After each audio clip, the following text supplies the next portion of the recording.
반갑습니다. 기움TV의 김덕희입니다. 요즘처럼 안녕하십니까 라는 인사가 의미가 컸던 적이 없던 것 같습니다. 자, 여러분 안녕하시죠? 자, 깨더리도 인사하자. 안녕하세요. 반갑습니다. 얘는 어려운가와의 발음이 한 가지만 인사하고 자, 많은 분들이 또 연락을 오고 어려움을 토하고 있습니다만은 저도 가슴이 아픕니다. 교수님, 요즘은 빚지고 계속 미용실 하고 있어요. 뭐 이런 경우부터 뭐 월 뭐 400씩 마이너스가 나고 있습니다. 뭐 이런 부분이 있어서 안타까운 건 마찬가지입니다만은, 그리고 또 물어봐요. 교수님은 어떻게 보내세요? 라고 물어봅니다. 저도 요즘은 지방은 거의 못 움직이고 있습니다. 그래서 서울에서 입점 교육을 하고 있습니다만은 어떻게 보면 불행 중 다행이지만 이 브랜드 샵에서는 지금 어느 정도 투자를 해서 경기가 좋아졌을 때를 대비해서 직원들을 정비하고 강화하는 이런 입점 교육들은 그래도 꾸준히 하고 있습니다. 그래 덕분에 그런 부분을 하고 있고, 이게 짬 시간에 이런 시간에는 제가 방송하고 또 제가 휴가나 이 명절 연휴나 이런 경우에 한 열흘 정도의 시간이 나는 경우에는 주로 그동안 모아놨던 것들의 책 집필 작업을 합니다. 그래서 이번에도 이제 초고가 거의 다 완성이 됐어요.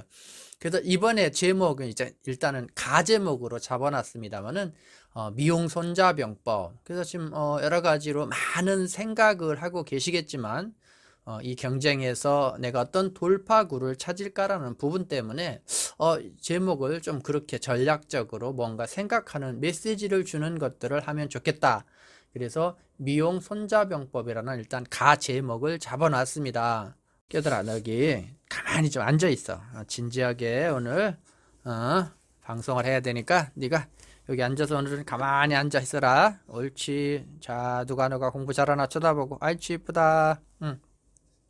자, 그래서 여러분이 이 어려운 때는 우리가 흔히 하는 말로 이 어려움도 뭔가 메시지를 주기 위함이다라는 그런 평범한 가르침을 여러분이 그냥 나의 것으로 만들기 위해서 그냥 있지 말고 뭔가 해야 된다.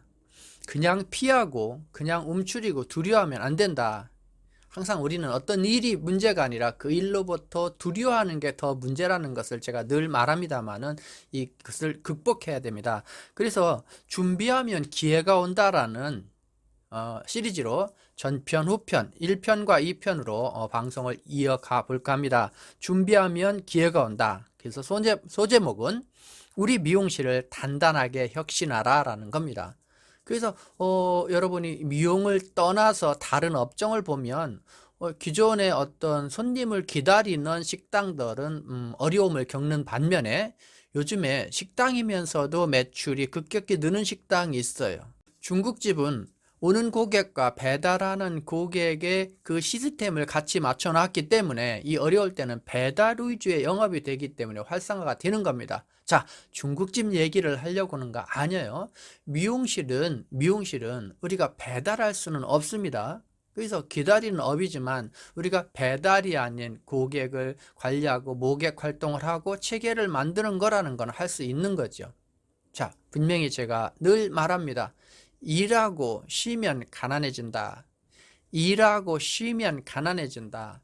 일하고 배우고 일하고 마케팅하고 일하고 자기를 브랜드화하는 작업을 계속해야 된다는 것을 제가 교육 중에는 아주 강조합니다. 그래서 여러분들 이번에는 그냥 이 단지 교육이 아니라 미용실의 시스템에 이거를 접목시키기를 권합니다. 그래서 첫 번째, 우리 미용실을 단단하게 혁신하라. 첫 번째는 뭐냐면 고객 업무 시간을 1시간 줄이고, 예를 들면 우리가 10시에서 저녁 8시까지 일한다고 한다라고 하면 그 중에서 1시간 정도를 줄이자는 거죠. 1시간 정도로. 그러면 손님이 저희 10시 반으로 미룰 수 있고, 주택가나 이 로드 매장에 또 다릅니다만은 우리 출근을 9시 반에서 10시 반까지 1시간 동안 온라인 마케팅 작업을 하고 10시 반부터 저녁에 7시 반까지 영업한다든지, 이것은 매장에 맞게 조정을 하셔야 됩니다. 그래서 근무 시간에, 즉 손님을 작업하는 작업 시간을 줄여서라도 마케팅을 하는 시간을 확보하라는 거죠.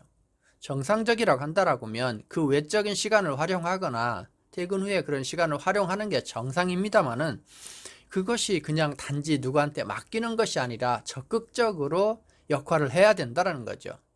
그래서 제가 개인교육 때도 늘 얘기합니다. 하이브리드 차가 있는 게 아니라 하이브리드 직원이 있어야 된다. 그냥 단지 기술자, 단지 우리가 일하는, 미용하는 디자이너가 아니라 마케팅, 홍보, 자기를 전략화하는 디자이너의 두 가지의 역할.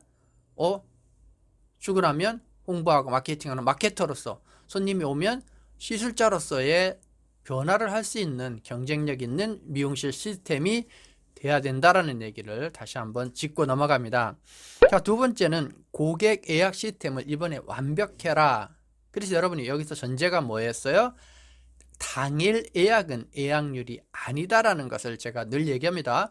그래서 여기서 예약 시스템이라는 것은 뭐냐면 처음에 온 고객, 오늘 온 고객에 한해서 다음 방문에 예약을 받고 손님을 보내도록 하라는 거죠. 이때 반드시 손님한테 그냥 부탁해서는 안 됩니다. 그냥 부탁해서는 안 돼요. 그러면 거기에 대한 혜택이나 거기에 대한 뭔가 에버리지를 줘야 된다라는 거죠. 그래서 그거에 대해서 어떤 베네핏을 줄 수 있도록 여러분이 꼭 하시기 바랍니다. 그래서 선 예약 고객에 대한 할인율을 여러분에 맞게 책정을 해봐라.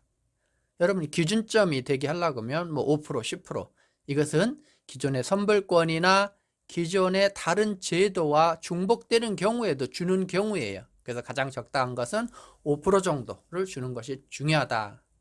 그래서 그런 부분을 샵에 맞게 조정을 하셔야 됩니다. 그 다음에 세 번째는 매뉴얼을 고급화해라. 저는 많은 매장을 가기 때문에 잘 되는 매장과 그렇지 않은 매장의 차이점을 금방 볼 수 있어요. 특히 브랜드별로, 매장별로 이 매장이 잘 되는 이유, 이 매장이 잘 되는 이유가 딱 정해져 있어요. 자, 그러면 예전에 했던 강의를 다시 불러오자고요.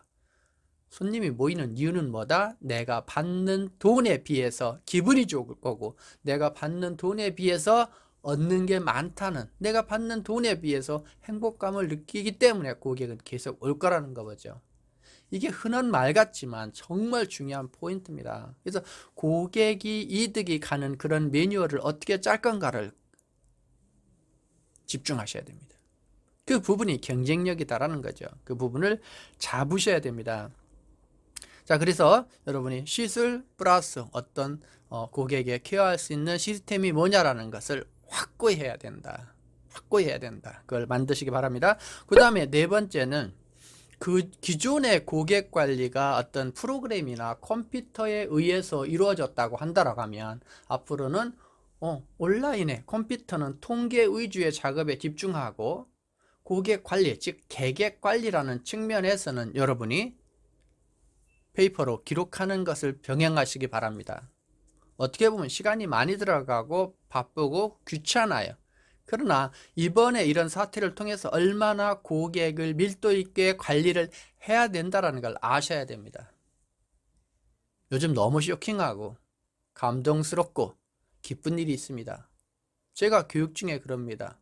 혹시 디자이너 여러분 중에서 요즘 어려울 때 손님이 지나가다가 선생님 요즘 어렵죠? 제가 선불권 하나 끊어드리려고 왔는데 하고 들리는 고객이 있는 디자이너가 있습니다. 여러분은 어떻습니까? 얼만큼 고객을 세세하게 마음으로 관리를 했다는 거죠.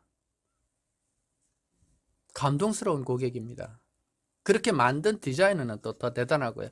그래서 여러분이 세세하게 세밀하게 고객을 케어하고 관리하는 시스템을 적으면서 만드시기 바랍니다. 그 다음에 다섯 번째는 매출 외에 경영 성과급을 도입하라. 이거는 제가 교육하면서 어떤 그 핵심적인 포인트를 정립하고 가끔 제시를 합니다만은 아주 중요한 포인트예요. 자, 보통은 어때요? 매출 1,000만 원에 대한 몇 프로를 주지만 거기에서 매출에 대한 성과를 일정적으로 변화를 준 다음에 그 다음 걸 뭐 한다고요? 고객 수에 대한 성과급을 주는 거예요. 그럼 단지 돈 되는 파마 손님만 하려고 하거나 아니면 이 커트 손님이나 이런 걸 안 하려고 그래서 전체가 고객이 돌아가는 것을 팀워크를 방해하는 경우도 있어요. 그래서 지금 설명드린 이 경우는 쓰는 샵이 덜어 있었습니다. 여기에 다시 얘기해요. 매출 플러스 고객 수에 대한 성과급, 매출에 대한 성과급, 고객 수에 대한 성과급. 고객 수에 대한 성과급이 있으려면 매출에 대한 성과급을 낮춰야 되겠죠. 다 주고 또 주면 안 되기 때문에 그 다음에 플러스 되는 게 뭐다? 예를 들면 그 고객 수가 고정 고객일 때의 성과급, 그냥 고객 수에 대한 성과급, 또 그것이 예약률이 높은 고객에 대한 성과급, 이런 부분을 고객의 질을 차등해서 우리가 해야 된다라는 거죠. 그럼 제 유튜브 전편에도 가면 고객의 질이 있습니다만 결코 내전 빈도에 있다고 그랬죠. 그래서 내전 빈도가 짧은 고객에 대한 아니면 객단가에 대한 이런 걸 디테일하게 여러분이 제시할 수 있고 그거 갖고 할 수가 있어요. 자, 잊지 마세요.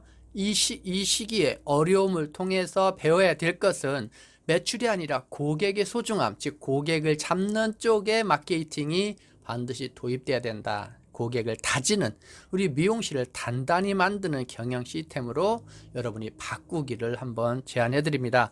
자, 그래서 오늘은 준비하면 기회가 온다. 단단한 미용실을 만들자라고 해서 제가 5가지를 제안해 드려봤습니다. 여러분이 참고하셔서 이번 기회에 변화를 주시기 바랍니다. 자, 이어서 이 방송에 이어서 2편에서는 준비하면 기회가 온다 2에서 여러분이 할 수 있는 또 세세한 것들을 이어가도록 하겠습니다.